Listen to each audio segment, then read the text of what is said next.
lagi waktu Indonesia Tengah. Dan kali ini dapat kita angkat memang lagi tren di tahun ajaran baru seputar sistem penerimaan siswa baru. Dan telah hadir di studio bersama saya, kita ucapkan selamat datang kembali untuk Kepala Dinas Pendidikan dan Kebudayaan Kota Parepare. Ada Bapak Trans Arifin. Selamat datang kembali, Pak. Ya, assalamualaikum, selamat pagi bagi pemirsa TV Peduli di Rumah atau yang melalui Green Line. Baik, sehat Pak ya? Alhamdulillah. Baik, senang ya kalau lihat. Alhamdulillah tekanan suaranya juga menandakan memang ya lagi enak banget rasanya. Always positif gitu. Dan selain itu juga sudah ada di studio bersama saya saudara Kepala Sekolah FMB Negeri 2 Parepare, ada Kartininya Parepare juga ini, Ibu Rudrada Hajasri Eni Lutfiah, MPD. Selamat datang kembali Ibu. Ya, assalamualaikum warahmatullahi wabarakatuh. Sibuk-sibuk lagi ya, tahun ajaran baru. Iya, tahun ajaran baru memang agak sibuk kita. Baik. Nah, seperti biasa saudara, saya mengajak Anda untuk berinteraksi di fanpage Facebook TV Peduli kami untuk bertanya seputar sistem penerimaan siswa baru yang di tengah situasi yang new normal, makanya gitu ya. Baik, langsung saja Pak Kadi, silakan. Ya, terima kasih. Jadi pemirsa yang saya hormati yang berada di rumah. Jadi penerimaan peserta didik baru atau biasa diistilahkan PPDB itu sebenarnya sudah pernah kami pada tempat yang sama sudah pernah menginformasikan. Namun tidak ada salahnya kami kembali untuk mengangkat, mengingatkan bahwa penerimaan sistem online yang saat ini sebenarnya ada dasarnya. Yang pertama itu terkait dengan Permendikbud nomor 44 tahun 2019 tentang penerimaan peserta didik baru. Kemudian dipertegas dengan edaran Menteri Pendidikan dan Kebudayaan nomor 4 tahun 2020 tentang instruksi agar semua daerah melakukan penerimaan peserta didik baru secara online. Kalau mencermati edaran ini, sebenarnya bagi kami Dinas Pendidikan dan Kebudayaan, sebelum ada edaran ini, sebenarnya tahun lalu kami sudah berencana untuk melakukan, tapi terkendala dengan persoalan anggaran di 2019. Jadi nanti 2020 ini kami anggarkan untuk sistemnya. Apa artinya? Kami sebenarnya memang sudah rencanakan sebelum ada edaran bahwa untuk penerimaan siswa baru ini harus secara online. Kenapa? Secara tuntutan bahwa sebenarnya semua bentuk pelayanan sekarang itu harus mengarah ke pemanfaatan IT. Nah, itulah sebabnya. Jadi rohnya itu adalah memanfaatkan IT adalah guna untuk memberikan pelayanan yang mudah, efektif, transparan, berkeadilan dan nyaman dan sebagainya. Itu tujuannya sebenarnya sistem IT, terutama transparansinya dan akuntabilitasnya. Nah, kebetulan atau dalam istilah kebenaran juga, sekarang kan masa pandemi. Nah, terbitlah edaran menteri untuk agar semua daerah melakukan penerimaan siswa baru secara daring atau online.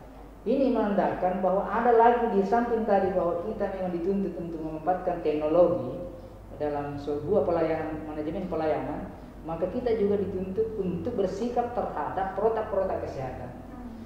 Dengan sistem online ini tentu ada yang langsung mendukung program kesehatan kita, yaitu untuk mencegah penyebaran COVID-19 ini, terutama dalam physical distancing, yaitu jaga jarak. Meskipun sekarang sudah ada new normal? Ya, pasti kan ada sudah new normal itu bagian dari sesuatu yang normal tapi tidak normal, tetap menggunakan protokol, ya kan? Nah sekarang begitu sempurna yang kami lakukan ini, kami gunakan sistem ini tanpa berkas satupun. Artinya apa? Kemarin ini masyarakat juga masih sering salah kaprah, dan beberapa sekolah kami sempat lakukan peringatan karena mereka masih melakukan seperti mengesahkan SKHU, mengesahkan rapor, mengesahkan kartu keluarga dan sebagainya. Itu kami tidak butuhkan. Karena kalau itu dilakukan berarti terjadi lagi interaksi karena ada hard copy atau ada benda, ada barang yang harus ditransaksikan. Padahal tidak. Kenapa? Kami ingin melakukan sistem online, data kami sudah ada. Karena harus dipahami bahwa saat ini terkait teknis penerimaan peserta didik baru ini tidak berbeda dari tahun-tahun sebelumnya. Masih berpedoman pada beberapa hal. Pertama, zonasi. Zonasi dari sebelumnya sudah diterapkan, ya kan, zonasi. Kemudian afirmasi, yang tambahan afirmasi itu mereka masyarakat yang berada di zonasi tapi memiliki ketidakmampuan, kurang beruntungan dalam persoalan ekonomi, itu juga menjadi prioritas. Kemudian jalur prestasi ini, kemudian yang terakhir adalah mutasi, perpindahan. Nah, kalau kita lihat jalur zonasi sebenarnya ini yang harus dipahami, bahwa sebenarnya zonasi ini adalah memproteksi masyarakat yang ada di lingkungan sekolah agar mereka terakomodir di sekolah yang ada di lingkungannya itu dekatnya, sehingga persoalan biaya untuk transfer ke sekolah itu sudah terselesaikan. Jadi itu fungsinya zonasi. Kemudian afirmasi itu juga fungsinya mereka adalah memprioritaskan di antara warga masyarakat yang masuk zonasi ini, prioritasnya adalah afirmasi, yaitu mereka yang memiliki kartu prasejahtera, program keluarga harapan, dan beberapa KIP, kartu Indonesia Pintar, itu mereka tergolong yang kurang beruntung. Nah, kemudian jalur prestasi ini juga menjadi persoalan. Mestinya masyarakat ini kan sudah hampir 4 tahun ini prestasi dijadikan ruang bagi mereka yang punya kompetensi. Ini kan yang menjadi persoalan sampai sejauh ini. Kenapa? Banyak masyarakat yang memiliki keinginan tidak sesuai aturan. Contoh, kebetulan ada SMP 2 Ibu Sri ini. Ada orang tinggal di Bojikiki misalnya, dia bukan zonanya SMP 2. Otomatis kalau dia mendaftar SMP 2, dia tidak masuk zona. Diberi ruang sampai 30%, 20%, bahkan bisa sesuai dengan kondisi sekolah itu setelah memprioritaskan zonasi untuk masuk. Tapi dia juga tidak punya prestasi. Dilihat rata-rata prestasinya, dilihat rata-rata akademiknya, dirapor dan sebagainya, sangat memprihatinkan. Terus dicoba ekstrakurikulernya atau non akademiknya dan sebagainya, tidak ada juga. Lalu dia ngotot nanti mau sekolah anaknya kalau di SMP 2. Inilah yang semua mau merusak sistem. Ya, kami memahami semua orang ingin mencari yang terbaik menurut keinginannya, versinya masing-masing. Tapi kami selalu menjawab tantangan itu bahwa sekolah kami selama ini dengan kepemimpinan Bapak Wali Kota Parepare, semua sekolah sebenarnya sudah setara. Baik dari segi tenaga pendidik, sarana prasarana. Ya tentu kalau ada berlebihan, ini sebenarnya yang selalu saya dorong, manajemen kepala sekolah harus mampu memiliki suatu manajemen yang entrepreneur, yaitu memiliki nilai jual. Jadi sekolah Anda orang minati karena ada sesuatu yang Anda janjikan dan orang yakin bisa didapat. Mereka jangan cuma mengeluh kurang siswa saya dan sebagainya. Tolong, saya memahami bahwa bukan saja kalau ada sesuatu sekolah, ya tentu bukan tanggung jawab sekolah. Tanggung jawab kami juga untuk melihat apa kebutuhan sekolah, apa kebutuhan yang harus dipenuhi sesuai kapasitasnya daerah.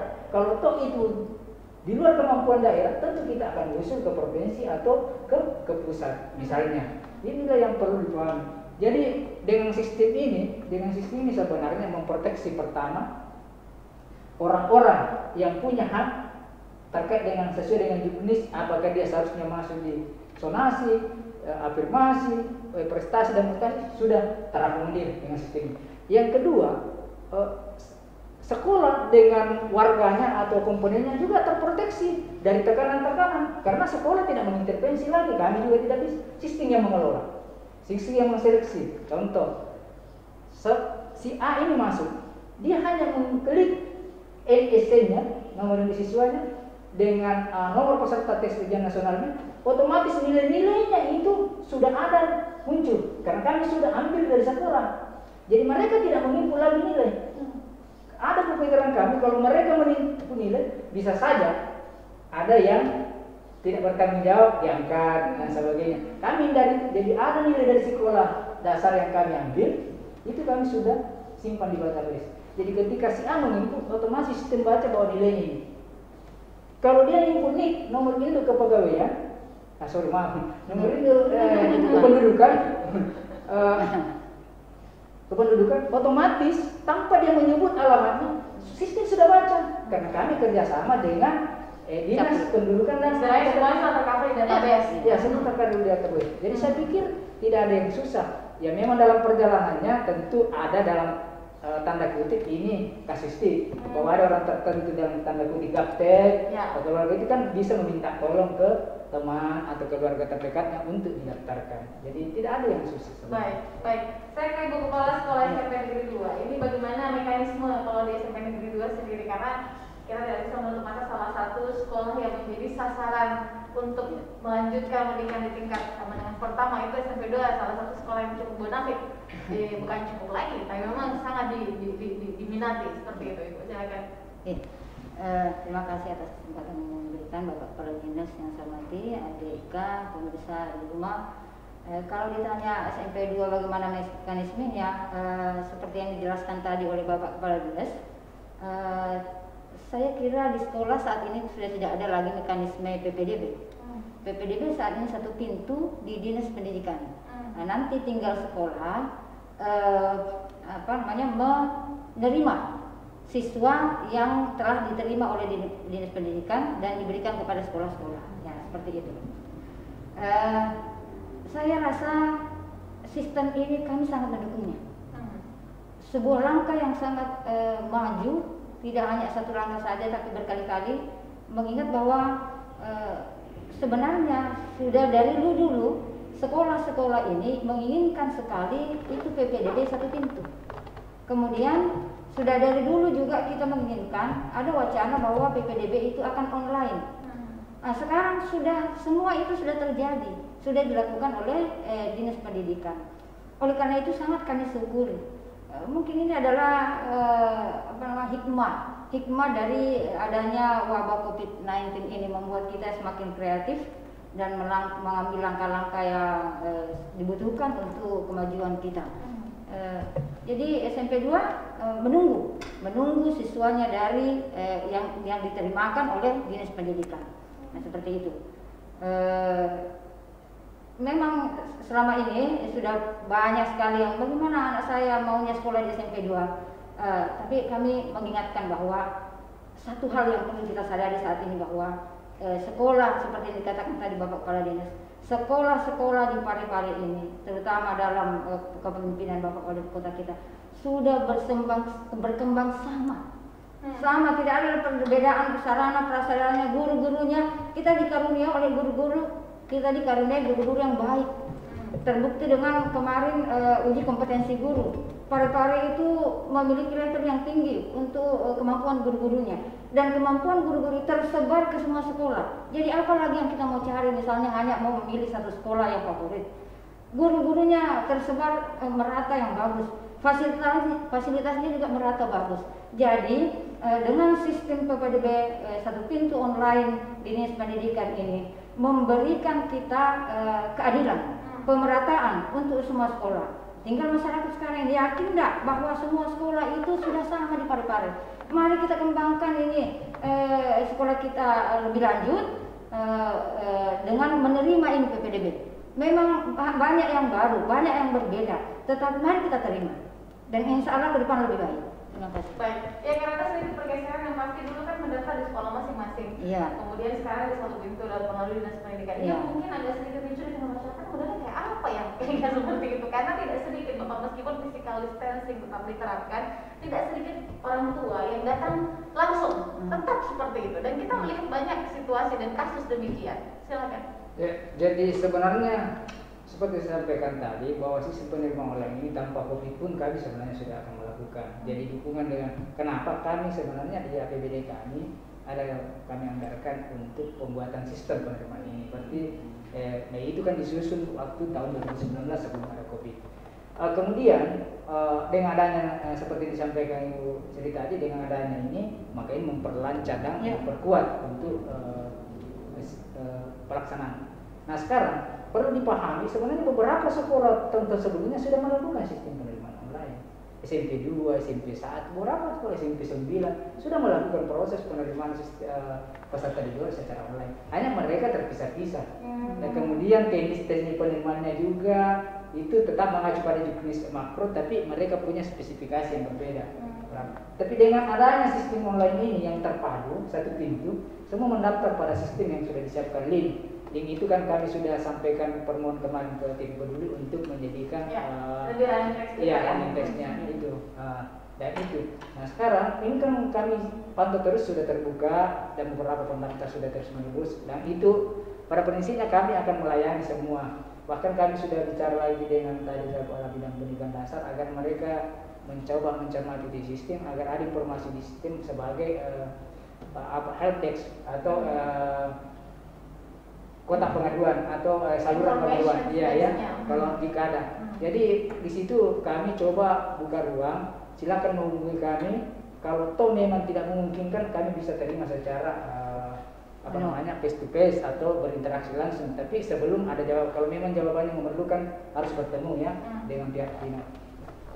Jadi sistem ini sebenarnya sederhana. Kenapa kami katakan? Karena panduan sudah ada. Sekolah silakan terima berdasarkan zonasi. Nah, penentuan zonasi ini kami coba lakukan dulu pemetaan penyebaran siswa yang tamat SD yang berdomisili di satu lingkungan. Tentu zonasi ini saya sudah sampaikan rapat dengan kepala sekolah plus minus. Pengertian plus minus pasti ada yang merasa wah tidak senang, ada juga merasa diuntungkan. Tapi begitulah sebuah pelayanan, kita melihat mana yang lebih banyak manfaatnya. Kenapa? Contoh SMP 10 itu sebaran lokasinya, jaraknya, jangkauannya pasti luas karena kurang, SMP 1 kurang kemungkinan, SMP 10 kurang kemungkinan, maka luas. SMP 2 ini padat. Coba bergeser ke Soreang itu ke arah utara, dan SMP 2 itu penduduk ke sebelah timur itu semua ke sana. Itu padat sekali. Walaupun demikian, itu sebenarnya memproteksi. Jadi sederhana. Nah kami sudah sediakan, kalau Anda mau melihat misalnya masuk di sistem itu, saya mau pilih SMP 2, otomatis lihat dulu zonasi. Zonasi SMP 2 ini adalah zonasi SMP 2 ini langsung nampak di situ. Kalau memang Anda merasa berada di yang sudah disebut kelurahan apa, RT apa dan sebagainya, sudah itu boleh masuk bahwa saya berada sana. Kalau Anda tidak ada di situ tapi mau masuk tetap SMP, masuklah di jalur prestasi. Di sini disiapkan. Tidak perlu menginput nilai 4 indikator tadi. Iya, tidak perlu menginput nilai rapor, cukup nilai-nilai non akademik yang sudah disiapkan di situ. Prestasi itu yang nilai-nilai. Nah, berarti tanpa zonasi Anda bisa masuk di situ. Inilah sebenarnya sudah 4 tahun yang lalu sudah berjalan ini prestasi ini, tapi masyarakat tidak pernah sadar untuk mencoba membangun suatu kesiapan di jenjang SDN. Mestinya sekarang, mohon maaf, para warga masyarakat sekarang mulai mencoba berpikir bahwa anak saya yang sekarang di kelas 4, di kelas 5 sekarang, saya harus betul-betul sebagai investasi saya untuk masa depan saya masukkan di SMP itu, saya perlu menempuh jalur prestasi dengan mendorong berbagai memberi ruang kepada anak-anak ini, siswa ini dan prepare dari awal. Iya. Itu yang saya bilang tadi, banyak yang mau di SMP 2 tapi dia bukan zonasinya. Coba diberi ruang untuk prestasi juga tidak ada. Lalu dia mengatakan tidak sekolah anak saya kalau bukan di SMP 2. Itu kan pernyataan yang sebenarnya. Saya ambil contoh, saya tidak bermaksud mengklarifikasi. Saya punya pengalaman 4-5 tahun yang lalu. Saya masih kepala bidang pendidikan menengah. Waktu itu SMA masih di bawah naungan dinas pendidikan. Karena anak saya yang perempuan itu kan memilih 2 pilihan, yaitu SMA 1 dan di SMA 4. Ternyata tidak masuk di SMA 1. Saya sekolahkan sampai tamat di SMA 4. Saya tidak ada masalah. Jadi sebenarnya bukan persoalan kita, orang tua harus juga jangan memaksakan untuk masuk di situ. Memang berhak, tapi kan ada rambu-rambu. Ada rambu-rambu, ada yang harus dilewati. Karena kalau tidak ada rambu-rambu pasti akan kacau. Dan akan kembali personnya sendiri. Ya. Semua gimana juga kalau memang yang bersangkutan Pak ya. Iya, oke. Walaupun saya berpikir bahwa semua orang punya keinginan. Nah, untuk mendukung keinginan itu, mari kita bangun sebuah kesiapan. Jadi kesiapan. Di mana di SD sekarang anak-anak harus didorong untuk siap kalau memang di luar zonasi lalu berkeinginan untuk masuk di sekolah yang bukan zonasinya, silakan bersaing jalur prestasi. Saya pikir itu, jadi tidak ada yang susah di sistem ini.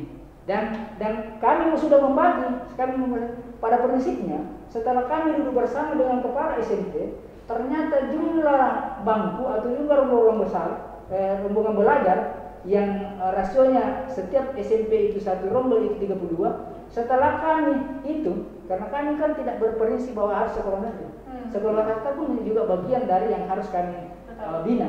Maka setelah kami itu dari 2.500 lebih siswa yang tamat, itu ternyata jumlah bangku yang tersedia di Kota Parepare masih jauh, masih banyak. Iya, jadi tidak ada anak tidak bersekolah selama mereka memang bersekolah. Yang saya maksud, karena sistem kami nanti kan ada di penawaran di sistem kami, yaitu dua pilihan utama. Pilihan pertama negeri, pilihan kedua swasta. Enggak, negeri juga tetap. Kemudian kalau toh nanti itu sistem akan menyiapkan dua, swasta dan negeri. Oke, secara otomatis. Ya, sistem. Aplikasi yang menyiapkan. Aplikasi yang menyiapkan. Jadi kalau dia tidak terpilih di pilihan satu dan kedua, menurut pilihan, maka sistem membaca berdasarkan zonasi. Oh, ini anak tidak lulus di pilihannya karena dia pilih di SMP 2 dan SMP 1. Ternyata rumahnya ada di SMP 11 dekat, maka otomatis sana diseluruhkan ke SMP 11. Kembali pada tempatnya. Ya, selama tidak penuh itu. Baik. Kecuali setelah 11 penuh, maka dicarilah sekolah yang terdekat. Oh, ternyata ada SMP Albir misalnya dekat di situ. Masuk di situ. Oke. Iya, jadi tidak ada anak tidak bersekolah. Tapi semua sudah mekanisme. Mereka harus siap menerima karena Anda sudah mendaftar bukan di zona. Kita sudah kembalikan ke zona karena sudah tidak mungkin orang yang sudah diterima di SMP 11 kan geser. Betul. Maka masih ada SMP swasta yang kosong. Sini yang bawa ke situ. Tinggal nanti muncul pengumuman yang daftar. Inilah bentuk. Jadi jangan sampai ada yang merasa coba mau menghindar dari zona dan dia tidak memilih kan. Mohon maaf, sistem yang ngatur nanti. Istilahnya kalau gue dimajukan dan mundur kan. Ya, tapi itu sebuah resiko. Iya, jadi mudah-mudahan semua tentu karena ini pertama kami lakukan secara satu pintu, tentu masih banyak hal-hal yang perlu disempurnakan. Tapi kami tetap bekerja secara optimal dan tentu masukan-masukan ke depan untuk perbaikan tentu kami sangat butuhkan supaya karena yang prinsip kami dalam bidang pelayanan selalu mencoba memuaskan sebanyak mungkin masyarakat yang diberi pelayanan pendidikan. Karena pasti kalau kita dari cerita prestasi banyak kok sekolah-sekolah yang notabene mohon maaf itu kadang tidak diperhitungkan malah dicuek. Namanya dengan prestasi yang luar biasa, bahkan ada sampai tingkat provinsi SMP 6 misalnya ya. Itu lumayan. Bu, sebelum kita jeda lagi disampaikan kepada pemirsa. Iya. Yang saya sampaikan bahwa mari kita menyadari bahwa dimanapun anak-anak kita sekolah itu tergantung dari anak-anak itu sendiri. Kalau dia mau belajar di sekolah kecil tanda kutip pun dia akan baik dan berprestasi mencapai cita-citanya. Tergantung dari itu. Kalau mau dia belajar dimanapun dia mau sekolah, dia akan mencapai cita-citanya. Jadi berhentilah bahwa nanti anak saya akan baik masa depannya apabila dia berada di sekolah yang favorit misalnya. Nah, sebenarnya itu terpulang dari anak-anakku sekalian, mau belajar atau tidak, itu nanti akan menentukan tercapainya cita-cita anak-anak. Baik. Ini menarik sekali pembicaraan kita dan saya masih menantikan Anda untuk berinteraksi saudara di fanpage Facebook Guru kirimkan pertanyaan Anda seputar tema kita hari ini. Saya masih akan segera kembali tetaplah bersama kami di TV Peduli. Assalamualaikum warahmatullahi wabarakatuh. Saya Harmanikam, Suradi Sugierto, saya Trianti Sulaiman, saya Ilsutun Hasanah, hadir di layar televisi Anda dengan suguhan informasi yang telah dirangkum tim redaksi kami. Kita mulai news update selengkap. Peduli FM. Pendengar, Mari kenalan lebih dekat dengan kami. Klik tombol like di Facebook fanpage Radio Peduli 96,9 FM dan live streaming di rpp.pareparekota.go.id atau dengarkan kita juga melalui aplikasi RDio. Download aplikasinya di Play Store secara gratis. On your radio, on your mobile and online. Your number one hit music station 96.9 Radio Peduli FM.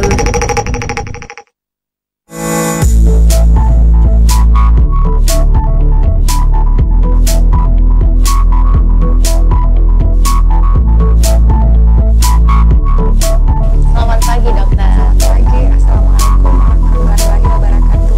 Saat ini bersama saya Dokter Bentang dari SPB.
Baik saudara pemirsa, terima kasih masih bersama kami dan muncul tanggapan dari pemirsa di rumah seputar ada yang menyatakan bahwa berebut sekolah di tengah pandemi, orang tua siswa khawatir kendala gaptek hingga persaingan kuota jalur masuk.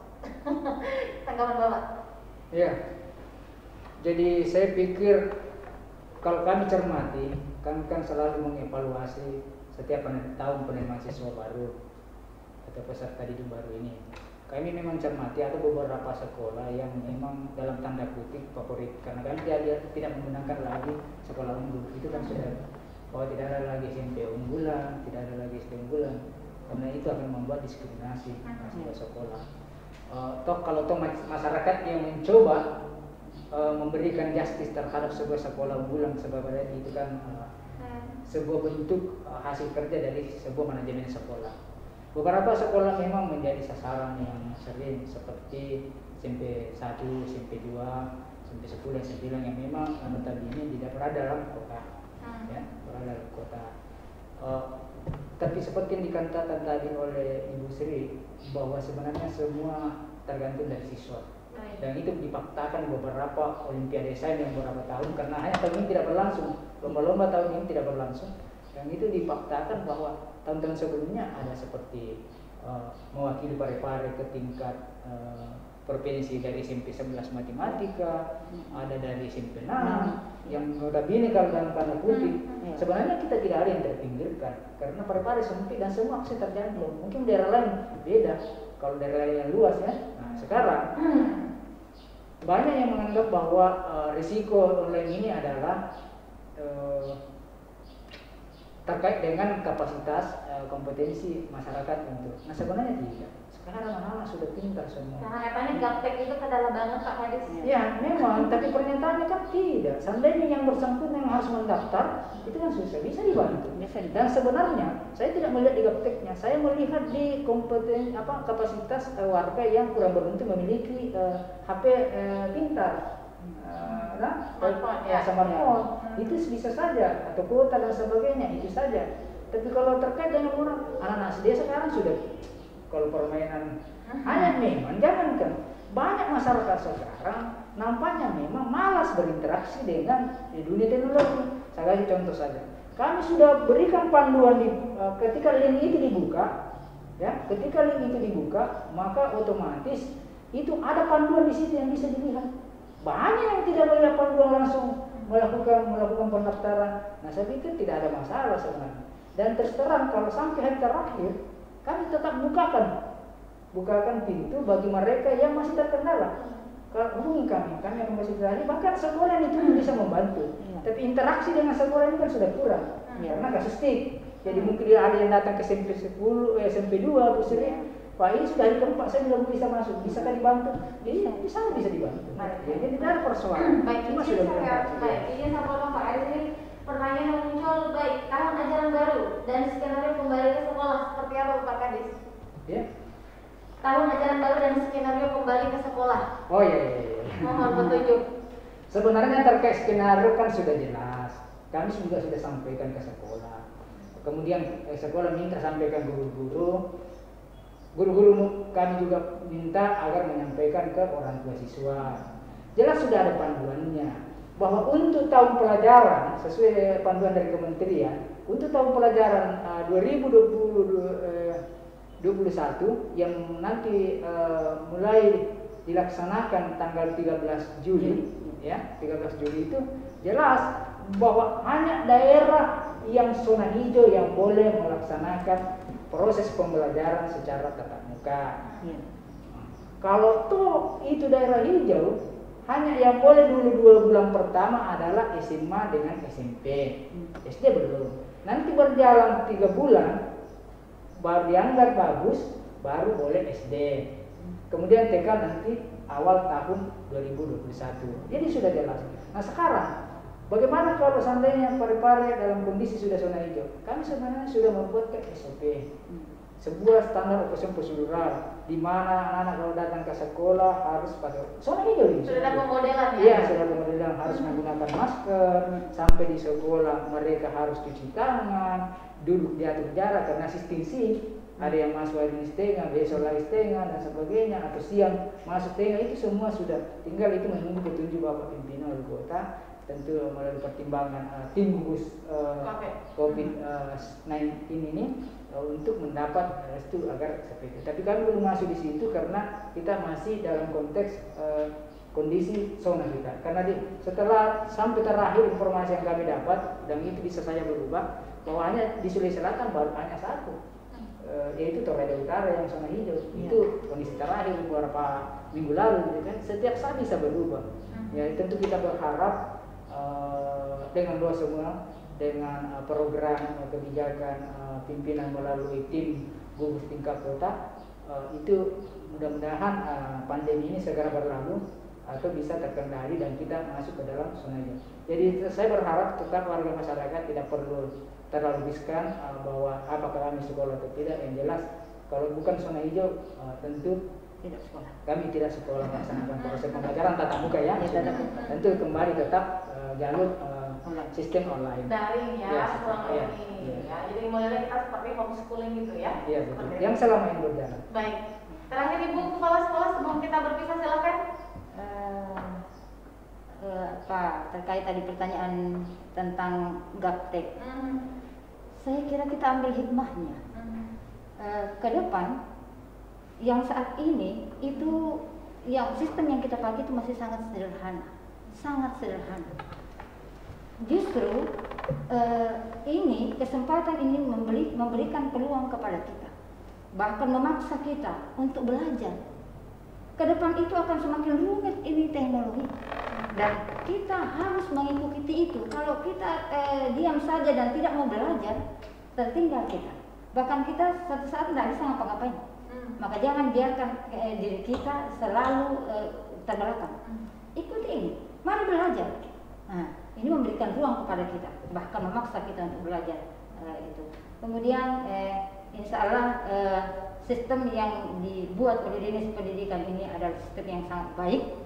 Mari kita mendukungnya, ya. Bahkan kalau memang masih ada kekurangan-kekurangan, itu wajar karena hal yang baru. Kedepannya akan diperbaiki, tapi yang mau saya bilang dukung, jangan malah kita membuat dia semakin mundur ini. Semua by sistem. Kalau dipaksa lagi misalnya suatu saat ada lagi datang kepada Bapak Kepala Dinas atau kepada Pak Kepala Sekolah bahwa begini anak saya harus di sekolah ini dia itu sebuah kemunduran. Kita harus dukung ini karena ini baik dan akan memberikan kemajuan yang pesat ke depan bagi pendidikan Kota Parepare. Yang jelas kita benar-benar sudah we are ready to ICT, semuanya siap untuk ICT, no paper lagi, no paper lagi. Kan gitu, karena ada juga di pertanyaan yang masuk bahwa Pak itu lebih enak kalau langsung datang bertanya-tanya katanya, lebih nyaman rasanya seperti itu. Tapi kan ini sebuah pola dan sistem yang mau tidak mau kita juga harus seperti itu. Justru tadi katakan Ibu Kepala Sekolah bahwa ini sebenarnya masih sangat simpel dibandingkan negara-negara lain, negara berkembang yang lain ya. Kita belum ada apa-apanya sebenarnya. Baik, yang terakhir Pak Kadis ada yang disampaikan? Ya, saya kata kuncinya saja. Sebuah pelayanan yang menggunakan sistem itu tujuannya adalah untuk memudahkan, bukan untuk mempersulit. Jadi jangan ada khawatir bahwa anak mereka tidak terlayani. Hanya persoalan kebiasaan saja sebenarnya. Jangan ada khawatir bahwa mereka tidak terlayani. Ya. Hanya tetap ada rambu-rambu. Jadi saya tentu berbeda dengan kapasitas dengan keinginan. Ya. Kapasitas itu dibatasi oleh rambu-rambu. Keinginan itu dibatasi oleh rambu-rambu aturan yang ada. Tapi kapasitas pasti akan berjalan menjawab rambu-rambu tersebut. Artinya kalau memang kita memiliki hak untuk masuk di SMP 2 misalnya, kami tidak akan pernah dirugikan. Sebaliknya kalau bukan haknya, tentu dia tidak bisa masuk di situ karena kapan dia masuk ada orang lain yang dirugikan. Nah, pasti mengambil hak orang. Jadi ini yang perlu dipahami. Jadi sekali lagi sistem ini adalah sama. Tujuannya adalah memberikan pelayanan yang lebih mudah, transparan, berkeadilan. Saya pikir itu. Yang pasti pemerintah Kota Parepare dalam Dinas Pendidikan dan Kebudayaan tidak akan membiarkan yang terpencil semakin terkucil. Itu tidak akan pernah ada seperti itu. Dan yang paling utama adalah Bapak Ibu orang tua yang baik hatinya dari dulu bahwa lihat kemampuan, bukan lihat kemauan. Ini penting sekali supaya semuanya mendapatkan jatah seporsinya dan mendapatkan hak semestinya. Semoga informasi kali ini bermanfaat dan dapatkan terus informasi-informasi terkini akan kami rangkai dalam program acara Apa Kabar Parepare dan sekelas info hanya di TV Peduli. Terima kasih untuk narasumber saya luar biasa. Tetap semangat, sehat terus Bapak ya, untuk memberikan yang terbaik untuk pendidikan yang berkualitas di Kota Parepare yang sama kita cintai. Di bawah pemimpin wali kota tentu saja. Baik saudara, saya mau teman-temanku yang bertugas mengucapkan terima kasih untuk kebersamaan Anda dan dapatkan terus informasi-informasi terupdate bisa Anda saksikan di TV Peduli atau juga di fanpage TV Peduli atau juga bisa Anda saksikan di televisi melalui running text kita untuk informasi-informasi seputar penerimaan siswa baru di berbagai sekolah. Saya pamit. Assalamualaikum warahmatullahi wabarakatuh. Selamat pagi dan selamat melanjutkan aktivitas Anda. Waalaikumsalam.